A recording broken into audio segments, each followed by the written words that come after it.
복음의 내용, 복음의 약속, 네 번째 하나님 말씀입니다. 우리는 무엇을 믿는가?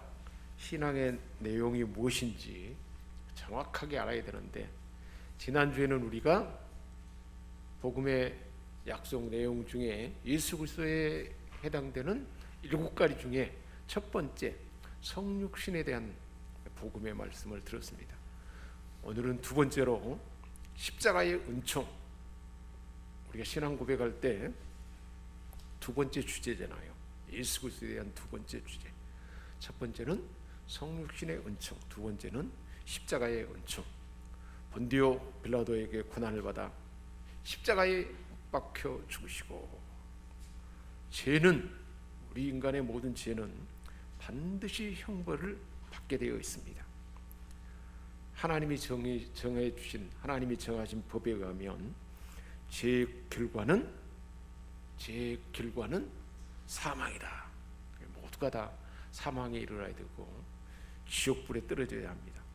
그런 우리 인생을 그대로 둘 수가 없게 하나님은 아들을 보내셔서, 아들로 오신 예수님이 우리의 온 인류의 죄값을 지불하기 위해서 십자가에 달려 죽으심으로, 십자가에 못 박혀 죽으시고 죽으심으로 사망의 문제가 해결된 것입니다. 이 십자가의 공로, 하나님의 아들을 보내주셔서 우리를 구원하게 하신 십자가의 공로를 믿을 때에 죄와 모든 심판으로부터 우리의 모든 죄 용서함 받고 죄 사면 받고, 그리고 하나님의 죄에 대한 심판으로부터 우리는 자유롭게 된 것입니다. 자유롭게 된 것입니다. 로마서 6장 23절 말씀대로 우리 모든 사람은 죄 가운데 있었기 때문에 죄의 싹수로 사망에 이를 수밖에 없었고, 그런 우리를 하나님이 아들을 선물로 보내주셔서, 하나님의 은사는, 하나님이 선물로 주신 것은 그리스도 예수 우리 주 안에 있는 영생이니라. 영생을 우리에게 선물로 주셨던 것입니다. 이게 십자가의 은총이에요. 그래서 우리가 예수 그리스도를 믿는 믿음으로 구원받았다는 사실 안에는 우리의 죄에 대한 문제가, 죄를 지으면 반드시 감옥 가야 되고 죄값을 치러야 되잖아요. 그것을 대신 예수님이 담당하셨기 때문에 죄에 대한 문제가 해결된 것입니다. 그래서 구원받았다는 사실 안에는 이 죄에 대한 문제가 어떻게 해결이 되었는가? 어떻게 해결이 되었습니까? 우리 대신 누가 대가를 치렀어요? 예수님이 대가를 치름으로 이제 우리는 죄 문제가 해결됐어요. 죄가 없어졌어요. 사면받았어요. 하나님 앞에 설 수 있는 의로운 하나님의 자녀라 하는 자격을 얻게 된 것입니다. 이것이 칭의예요. 그래서 우리가 어떻게 의인의 자격을 획득하게 되었는지에 대한 이 내용이, 구원에 대한, 구원받은 것에 대한 내용이 이것까지 다 포함되어 있다는 것입니다. 십자가를 통해서 결국 우리는 전혀 새로운 차원의 영적인 삶을 살게 된 것이죠. 전에는 사단 마귀의 종이었고, 이제는 하나님의 자녀가 돼서 하나님과 화목하게 돼서 전혀 다른 새로운 차원에서 영적인 삶을 살게 된 거예요. 우리 영의 눈이 뜨게 된 거예요. 예수 그리스도의 생명이 우리 안에 들어옴으로 영적인 존재가 된 것입니다. 우리 예수님이 십자가에서 나무에 돌아가심으로써 우리가 경험하게 된 자유는 무엇인가? 성경은 분명하게 우리에게 말씀해주고 있고, 그것은 실제 저와 여러분에게 나타난 사실인 것입니다. 친히 예수님이 장원에서 친히 나무에 달려 그 몸으로 다 받아냈잖아요. 죄 없는 예수님이 손과 발에, 온몸에, 머리에, 가슴에 상한 하나도 없이 다 그 몸으로 우리 죄를 어떻게 했어요? 다시 담당한 거예요. 왜냐? 우리가 죄에 대해서는 죽고, 우리가 죄는 이제 완전히 예수님 죽음으로 죄가 죽어버린 거예요. 그래서 의에 대해서는 하나님의 의로움에 대해서 하나님이 의롭다 인정을 받은 그런 존재로서 의에 대해서는 살게 하기 위해서 예수님이 친히 나무에서 십자가에서 그렇게 우리 죄를 담당하게 된 것입니다. 우리로 하여금 의에 대해서 살게 하도록 하기 위해서. 그때 예수님이 십자가에 달리기 전에 채찍에 맞음으로 얼마나 몸이 피투성이가 되게 뼈가 드러날 정도로 채찍에 맞았잖아요. 예수님이 왜 죄 없는데 맞으셨습니까? 예수님이 채찍에 맞음으로 우리는 나음을 얻은 거예요. 육체 질병과 모든 죄의 상함에서 나음을 얻게 됐다는 것입니다. 예수님이 십자가에 달려 돌아가심으로 우리가 경험한 자유 무엇인가 계속해서 말하고 있어요. 죄에 대해서는 우리가 죽었어요. 우리 한번 설명해봅시다. 나는 죄에 대해서는 죽었다. 의에 대해서는 살게 된 존재다. 하나님 앞에 의로운 자로서 살게 된 존재가 됐다는 거예요. 예수님이 채찍에 맞음으로 그렇게 순환 가운데 채찍에 맞음으로 우리는 치유를 경험하게 된 거예요. 질병에서 자유하게 되고 우리 모든 아픔에서 치유하는 은혜가 우리에게 부어진 것입니다. 타락한 인간과 죄 때문에 타락한 인간, 아담의 죄를 물려받은 인간과 타락해서 죄가 그 안에 있는 사람들과의 관계는 도무지 끊을 수 없는 숙명적인 관계가 우리에게 들어와 본 거예요. 타락했기 때문에 죄를 어떻게 할 수가 없어요. 모든 사람이 좀 착하다 뭐 든다 해봐야 하나님의 밝은 빛 앞에 보면 그 양심 내면을 비춰보면 죄가 막 득실득실하는 거예요. 그게 우리 인간이라는 거예요. 그렇지만 우리 예수님이 십자가에서 십자가 지심으로 우리 죄를 담당한 그 이후에는, 그래서 우리가 그것을 믿은 후에는, 그것을 믿은 우리에게는 더 이상 죄는 우리 가운데서 왕노릇 할 수가 없어가 돼요. 전에는 죄가 왕노릇해서 죄가 우리를 끌고 다녔어요. 예수님이 십자가에서 우리 죄를 담당했는데 그 사실을 믿은 후에는 죄가 우리 안에 왕노릇 할 수 없게 됐어요. 그래서 우리는 예수님의 십자가를 통해서 죄에 대해서는 죽은 존재가 되었어요. 그리고 하나님께 대하여, 즉 의에 대해서는 살아있는 존재가 된 줄 믿습니다. 새로운 생명으로 살게 된 거예요. 삭개오가 예수님 만나서 새로운 삶이 실존까지 됐잖아요. 실제로 우리는 예수 그리스도를 믿는 믿음으로 십자가에서 죽은 우리를 위해서 죽었다는 사실을 믿는 그 순간에 우리는 완전히 이렇게 새로운 존재가 된 것입니다. 우리가 가는 인생 여정에 죄는 이미 뒤에 없어져 버렸어요. 하나님의 의는 우리를 앞서가게 되었습니다. 얼마나 우리가 복된 존재인지 몰라요. 그러니까 복음을 전해야 돼요. 이 사실을 받아들여야 그 삶이 이제 시작이 되고 진행되는 것입니다. 죄는 이제 우리의 운명도 아니에요. 이미 사라졌어요. 우리의 왕이 아니에요. 이미 우리를 지배할 수가 없어요.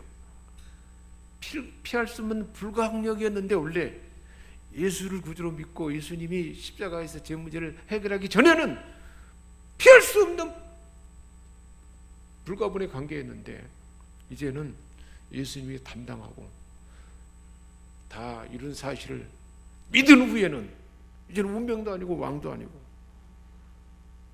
피할 수 없는 불가항력도 아니에요. 이미 해결되어 버린 것입니다. 그래서 그리스도 안에 있는 자들에게는, 예수를 구주로 믿는 자가 그리스도 안에 있는 자들이잖아요. 점점 우리 안에 있는 죄는 힘을 자꾸 잃어가고 있어요. 죄는 힘을 잃어가고 있어요. 그래서 성숙해지는 거예요. 우리가 점차 잃어가고 있어요. 의로운 삶, 예수 그리스도의 부활하신 생명으로 사는 그 의로운 삶은 점점 우리의 삶의 실제가 되어가는 거예요. 영역이 넓혀지고 의로움으로 사는, 예수 생명으로 사는 삶이 영역이 넓혀지고 깊어지고 더 풍성해지는 것이 우리 그리스도인의 성숙함이에요. 그게 날마다 새로워져야 되고 해가 바뀔수록 새로워져야 돼요. 그 핵심은 복음 안에 있어요. 성경 모든 말씀 중에 가장 핵심이 이 복음 안에 있는 거예요. 그래서 복음을 분명히 알아야 돼요. 반복해서 듣고 반복해서 확신해야 되는 거예요. 뿐만 아니라 우리 예수님이 주신 십자가 그 사건은 죄의 결과로 왔던 우리 사람 안에 있는 사망의 문제를 해결하기 위해서 예수님이 오신 거예요. 내가 온 것은 양으로 생명을 얻게 하기 위해서 왔다 그랬잖아요. 하나님이 세상을 이처럼 사랑하사 독생자를 주셨으니 이는 저를 믿는 자마다 멸망하지 않고 영생을 얻기 위해서 예수님이 오셔서 그 일을 오셔서 십자가에서 담당한 거예요. 사망이 없게 되는 사건이 십자가 사건이에요. 하나님의 죄에 대한 심판이 믿는 자에게는 없어졌어요. 사면된 거예요. 질병이 없어진 거예요. 상한 감정, 막 아픔, 막 사람들과의 갈등, 미움 이런 것들이 다 사라져버린 거예요.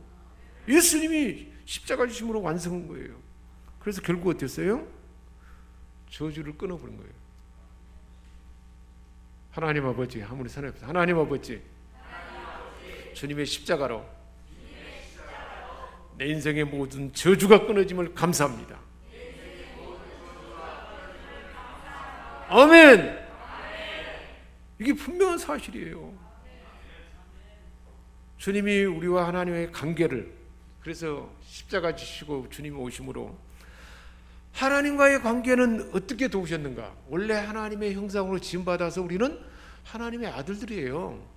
그런데 죄가 들어와 가지고 깨져버렸어요. 하나님의 자녀에서 마귀의 새끼가 되어버린 거예요. 우리 모든 사람이. 그랬는데 하나님의 아들을 보내셔서 어떻게 그것을 회복했는가? 요한일서 4장 10절에 사랑은 여기 있으니, 누가 우리를 사랑하신 거예요? 하나님이. 우리가 하나님을 사랑한 것이 아니고 하나님이 우리를 사랑하셨어요. 먼저. 아빠 엄마가 자녀를 먼저 사랑하잖아요. 그런 것처럼 하나님이 먼저 우리를 사랑하셨어요. 그래서 사랑했기 때문에, 사랑하시기에 우리 죄가 다 속죄함 받고 없어지게 하도록, 사함 받도록 하기 위해서 화목 제물로 아들을 보내셨어요. 구약 시대에 사람들이 죄를 지으면 죄 문제를 사람으로는 해결할 수 없으니까 흠없는 양이나 소나, 또 돈이 좀 부족한 사람들은 비둘기나, 생명이 대신 제물로 죽어야 죄가 용서함 받았어요. 예수님이 우리 화목제물로 용서함 받는 것을 상징하기 위해서 구약의 그 죄 용서 받는 화목제물을 화목해서 다시 하나님과 관계가 회복되도록 하기 위해서,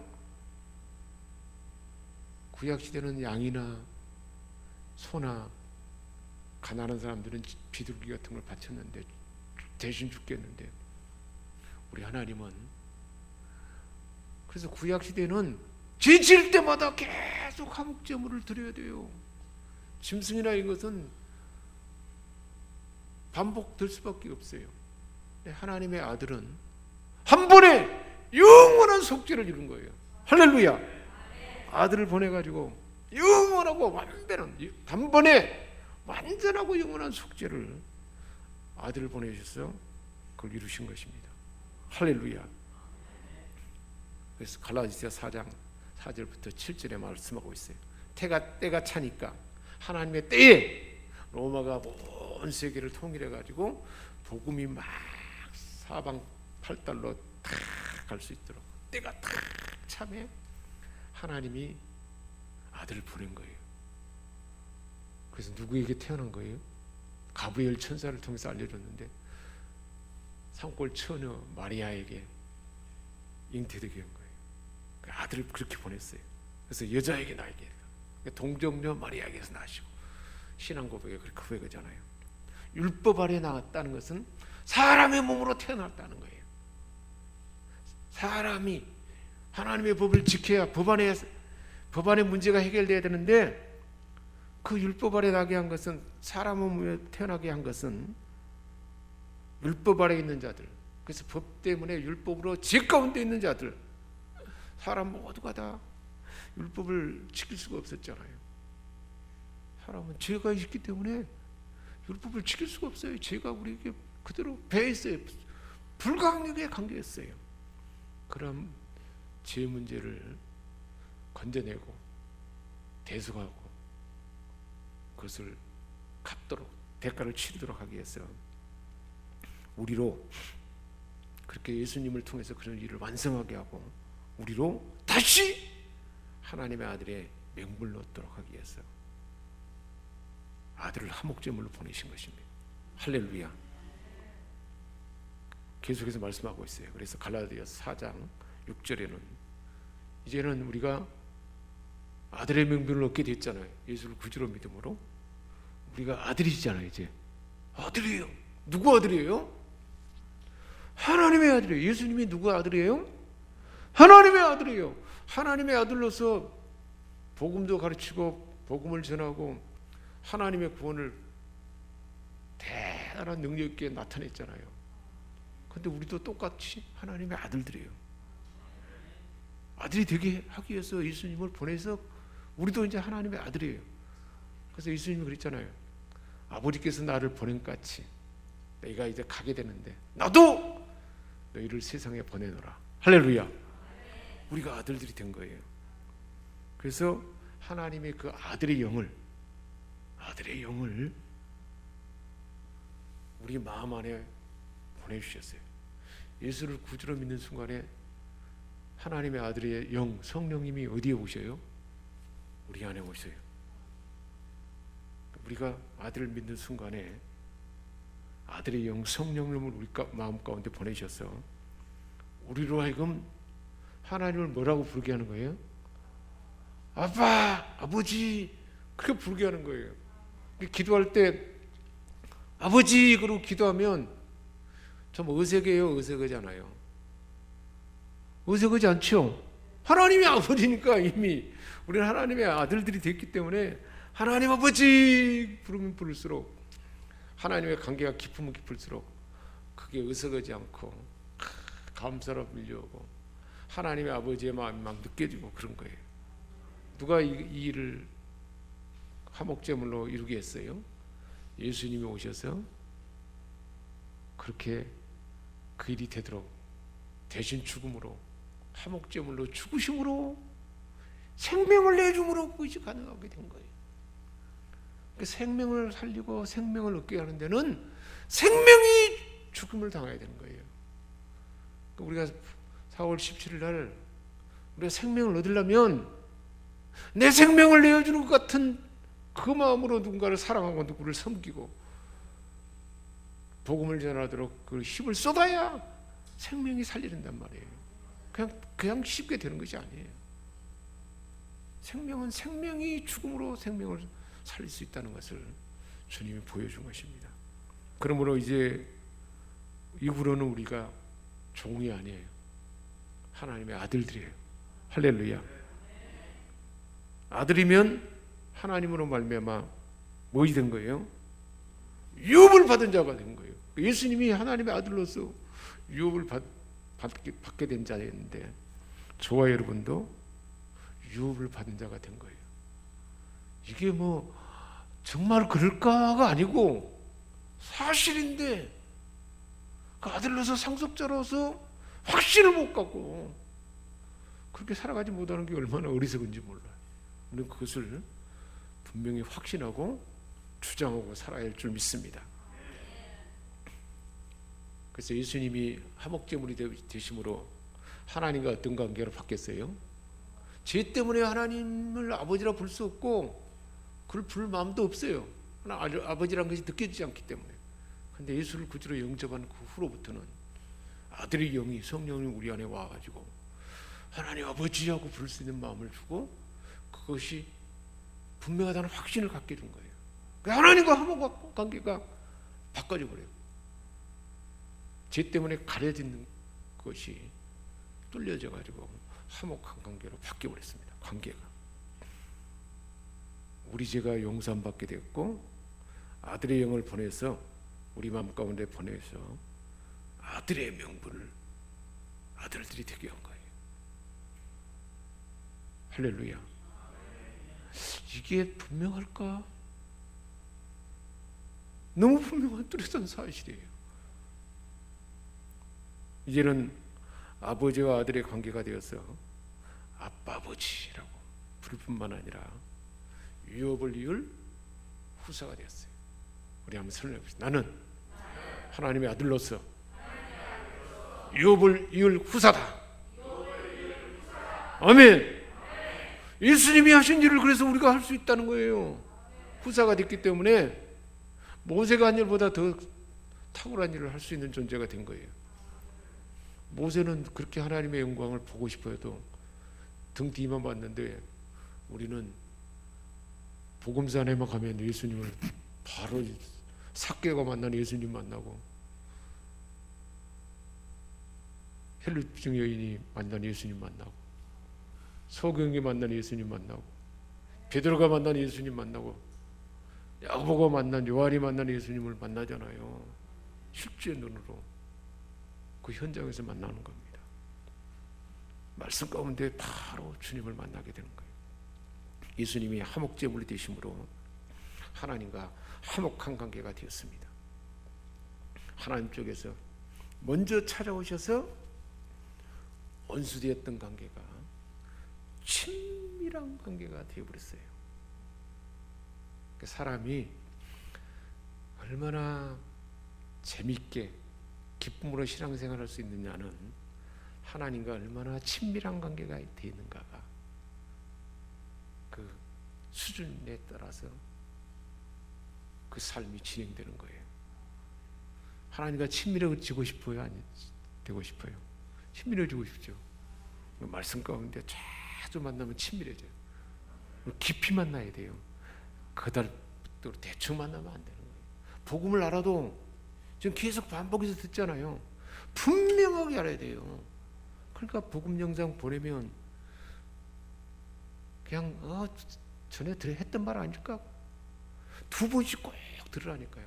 아주 정신을 차리고 그냥 대충 그냥 그러지 말고 하나님 아버지 이 복음 영상을 내가 듣는 동안에 하나님의 생명을 경험하도록 도와주세요. 기도하고 정신을 바짝 차리고 마음을 쏟아서 그렇게 듣는 거예요. 그리고 친밀한 관계가 되는 거예요. 기도할 때도 마찬가지예요. 더 깊이 가까이 만나면 더 많은 시간에 기도하는 시간이 넓혀지고 기도하는 질이 깊어져야 돼요. 아주 깊어져야 돼요. 얄팍한 수준에서 계속 머물면 안 되고 아주 깊게 만날 수 있어야 돼요.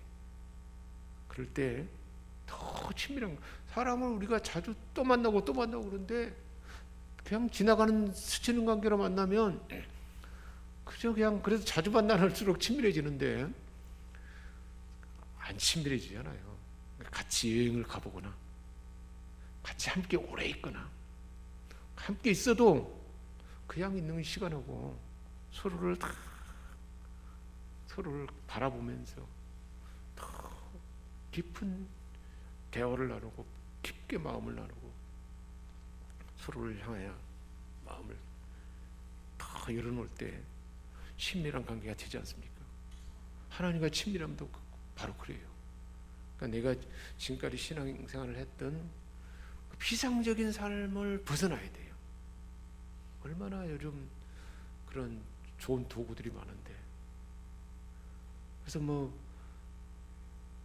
인터넷 매체에 보면 막 얼마나 많이 있는데 홍수처럼 많지만 내가 친밀하게 그것을 내 것으로 삼을 수 있는 어떤 그런 매체가 되지 않으면 다 그냥 겉돌고 말아버려요. 오히려 홍수 때는 물은 많지만 먹을 것이 없잖아요. 그거 마찬가지 되어본다는 거예요. 이제 우리는 더 이상 하나님을 두려움의 대상으로가 아니에요. 두려움의 대상이 아닌 게 됐어요. 친밀한 아버지와 아들 관계로 만날 수 있게 되었습니다. 아버지의 모든 것을 이어받을 수 있는, 다 이어받을 수 있는 후사, 상속자로서 삶이 시작된 거예요. 이 삶을 하나님의 상속자로서 삶을 살아야 되는데 누구의 하나님이지만 나의 하나님은 아닌가? 나의 하나님은 더 깊지 않아? 그렇게 살 필요가 없다는 거예요. 나의 하나님이라요. 나의 아버지고 나는 그 하나님 아버지의 후사고 상속자라는 거예요. 내가 바로 그 장본이라는 것입니다. 우리의 옛사람은 자 그러면 예수를 구주로 믿고 하나님의 상속자까지 되어도 우리 안에 옛사람은 그대로 우리 안에 있어요. 우리의 옛사람은 몸에 배어 있는 거예요. 그게 우리의 옛사람이라는 거예요. 자 그러면 이 옛사람의 문제가 어떻게 처리가 되는가? 로마서 6장 4절에서 이렇게 말씀해 주셨어요. 그러므로 우리가 예수 그리스도의 죽으심과 합하여 예수님이 죽을 때 우리도 같이 죽은 거예요. 세례 받았어요. 우리가 세례를 받을 때 물속에 잠기는 것은 예수님과 함께 죽음을 말하는 것이고 더 깊이는 예수님이 십자가에 달리시고 무덤에 묻히는 걸 말하는 거예요. 그게 죽음의 세례예요. 내가 받을 세례가 있다 그래서 예수님 죽으셨잖아요. 그때 우리의 옛사람과 그 죄와 악습과 우리 몸의 아픔과 마음의 상처 같은 것도 다 어떻게 되어버렸어요? 죽어버렸어요. 그러니까 내 안에 분노가 나타나고 미움이 나타나고 또 두려움이 나타나는 것은 실상이 아니에요. 마음이 상처받았던 것이 있었기 때문에 그것이 나타난다는 거예요. 함께 장사에 죽었다는 거예요.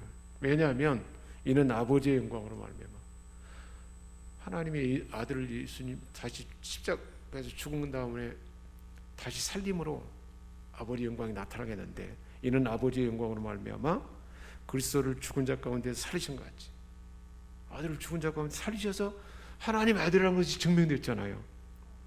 우리도 또한 새 생명 가운데 행하게 하도록 예수님과 함께 죽을 때 예수님이 죽을 때 우리 예수님과 연합되어 있잖아요. 그러니까 우리도 옛사람이 죽었어요. 그 상처가 죽었어요. 두려움과 미움과 이 모든 우리 연약함이 다 함께 죽었어요. 그리고 예수님이 부활할 때 다시 예수님의 완전한 생명으로 살게 된 것입니다. 그것을 로마서 6장에서는 말씀하고 있어요. 만일 우리가 그의 죽으심과 같은 모양으로 연합한 자가 되었으며 예수를 구주로 영접할 때 우리는 연합된 거예요. 이미 묶여진 거예요. 그러면 예수님이 죽을 때 우리도 같이 죽었다는 거예요. 그렇다면 주님이 부활하셨잖아요. 사흘 만에 부활한 같은 모양으로 우리도 연합한 자 됐어요. 그래서 부활함으로써 예수님의 영원한 생명이 우리에게 이제 들어와 버린 거예요. 예수님의 생명이 우리 안에. 그래서 내가 그리스도와 함께 십자가에 못 박혔나니 이제는 내가 산 것이 아니고 내 안에 누가 사는 거예요? 예수님이 사는 거예요. 그걸 말하는 거예요. 이게 실제라는 거예요. 우리가 알거니와 우리의 옛사람이, 옛사람은 누가 함께 죽었어요? 예수님과 함께 십자가에 못 박힌 것은 제 몸이 죽어서 다시는 우리가 제 종로로 타지 않도록 예수님이 십자가에 죽으셔서 그것을 다 완성해버렸다는 거예요. 처리해버렸다는 거예요. 그 십자가를 잘 봐야 돼요. 사순절 순환기간인데 그러니까 복음서 안에 예수 그러면 그 예수님과 그 현장에서 같이 만나는 거예요. 제자들이 만나는 현장에서. 그래서 예수님과 함께 십자가에 못 박힌 것은 제 몸이 죽어서 다시는 제 종로되지 않도록 누가 이것을 완성했어요? 하나님의 아들을 보는 예수님이 완성했어요. 예수님이 대가를 치러서 완성했는데 왜 우리는 그게 매여있냔 말이에요. 사단은 계속 매여있도록 만드는 거예요. 환경을 통하여 이런 것을. 그래서 갈라디아서 5장 24절 이런 성경을 그래서 암송하고 있어야 돼요. 우리 그리스도 예수의 사람들은 육체와 함께 정욕과 탐심을 십자가에 못 박았느니라. 주님과 함께 죽었어요. 실제로 나도 그걸 못 박아야 돼요. 늘 그것을 주장해야 돼요. 우리 옛사람은 우리 옛사람을 십자가에 못 박는 세례, 이게 세례예요. 세례를 통해서 예수님과 연합한 존재가 되어서 같이 죽은 것입니다. 구원받은 이후에도 우리에게는 미워하는 마음이 있어요. 시기가 있고 질투가 있고 탐욕이 있고 남을 무시하는 마음이 그 옛사람이 계속 살아있어요. 계속해서. 그럴 때 우리는 우리 마음도 마찬가지예요. 구원받은 이후에 이런 것이 살아있는데 그렇게 우리를 주장한다는 거예요. 그래서 피로 말미암은 구원받은 이후에 우리들이 가장 관심 가져야 할 부분이 이 옛사람의 처리예요. 자아의 처리, 옛사람이 처리가 되지 않으면 아무것도 제대로 할 수 없어요. 예수 신앙생활을 오래 했는데 이 자아 처리가 안 돼가지고 막 여전히 냄새나는 모습이 있어요. 피는, 예수님의 피는 우리에게 구원을 주잖아요. 세례는 죽음, 못 박아 죽었잖아요. 그래서 다 이뤘다고 무덤에 들어가 버린 것이 바로 세례잖아요. 죽음. 세례는 우리에게 거듭난 새로운 삶을 주는 거예요. 죽음으로 끝나지 않고 물속에 들어갔다 착 올라오잖아요. 그게 예수님 부활할 때 다시 새 생명으로 살게 된 거예요. 예수님이 내 안에 들어오셨어도 주님이 내 안에 오셨어요.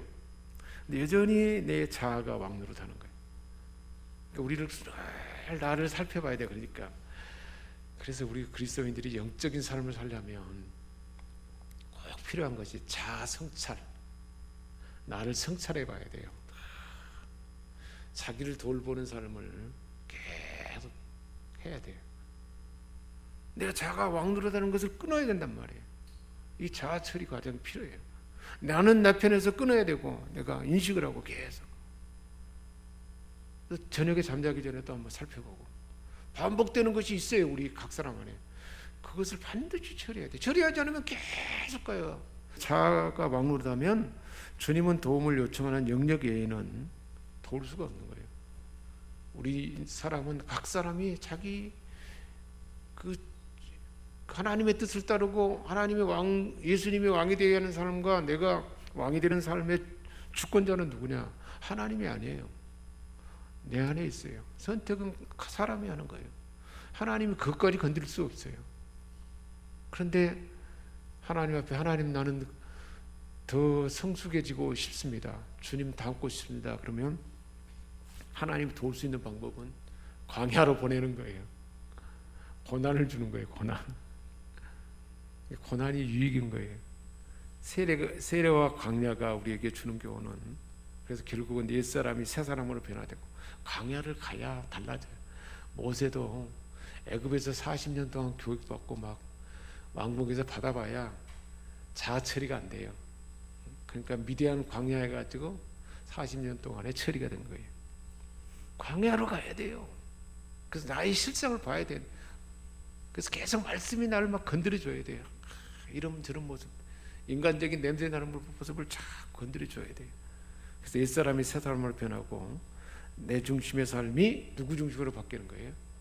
하나님 중심으로. 세상 중심의 잘못된 가치관과 사상이 하나님 중심의 가치관과 사상으로 이게 달라지는 거예요. 그래서 내가 사는 것이 아니고 내 안에 그리스도가 사시는 하나님 나라의 삶이 더 넓혀지고 깊어진단 말이에요. 이런 삶이 사라져야 생명을 살리죠. 수많은 사람이 모이지만 사개만 집중한 거예요. 우리가 복음 전하는 그 사람에게만 집중해야 돼요. 그리고 주님 마음으로 다가가면 내 음성이 달라지고 내 태도도 달라지고 그리고 더 깊게 가까이 만나는 거잖아요. 이게 하나님 나라의 삶이지 않겠습니까? 그래서 비로소 성경 말씀이 내 안에서 진리로 힘을 얻게 되는 거예요. 하나님 말씀이 진리가 되는 거예요. 많이 들어서 알면 지식적으로만 알죠. 바리새인과 서기관들 얼마나 하나님 말씀 많이 아는 사람들입니까? 생명이 없어요. 예수님 영접하지 않지 않습니까? 그래서 시편 119편 67절에 고난 당하기 전에는 내가 그릇 행하였더니 이제는 주의 말씀을 지키나이다. 하나님 내가 더 자아가 처리되고 성숙한 사람이 되기를 원합니다. 기도하면 하나님이 광야를 경험하게 하는 거예요. 까다로운 사람 만나게 하고 나의 실수와 잘못이 막 자꾸 들춰지는 거예요. 아니 나는 옛날에 안 들춰졌던 것이 내 실수와 잘못이 계속 들춰지네. 하나님이 하시는 거예요. 그래서 고난당한 것이 내게 유익이라. 이로 말미암아 내가 주의 열매를 하나님 뜻대로 사는 삶을 배우게 됐다는 거예요. 고난 없이 불가능해요. 신분의 변화는 믿는 순간 이루어져요. 이미. 그렇지만 변화된 삶을 살아가기 위해서는 대가가 지불되어야 되는 거예요. 우리 내면에서는 여전히 죄가 우리를 지배해요. 죽을 때까지. 옛사람이 여전히 살아있어요. 그런데 실상은 죽은 거예요. 이게 믿음의 문제예요. 그거는 요한일서 4장 8절에 우리가 세상을 이기는 이김은 이것이니 믿음이라고 그랬어요. 뭘 믿는 거냐? 예수가 그리스도이심을 믿는 자가 세상을 이긴다고 그랬어요. 예수님이 다 완성됐다는 사실을 믿을 때 이길 수 있다는 거예요. 죄와 세상을 이길 수 있다는 거예요. 믿음이 이기는 거예요. 믿음이 이기네. 믿음이 이기네. 이제 예수님이 주인 노릇 하는데 여전히 옛사람이 주인 노릇 하는 거예요. 그래서 하나님 우리를 강하게 인도해 가지고 환경을 통해서 자아를 내려놓게 하십니다. 그래서 세례를 받을 때 정욕과 탐심을 십자가에 죽게 된 것입니다. 세례로 주님과 함께 장사되었고 그것을 믿음으로 우리는 함께 일으키심을 받았어요. 죽었던 우리를 주님과 함께 살리시고 죄를 사하시고 법조문으로 쓰는 증서를 지워버리고 십자가에 못 박으시고 우리 죄 가운데 살게 하는 권세를 무력화해서 구경거리로 삼으시고 십자가로 이기게 한 거예요. 십자가가 이기는 거예요. 십자가 사건. 그래서 우리 삶에 문제가 있으면 어디로 가야 돼요? 예수의 피를 적용하는 거예요. 믿음으로 이기는 거예요. 그래서 회개하면 문제가 해결됩니다. 십자가는 죄와 사망의 모든 저주와 심판을 다 종식시켜버렸어요. 율법에서 저질렀던 죄 문제를 지워버리고 제거하게 된 거예요.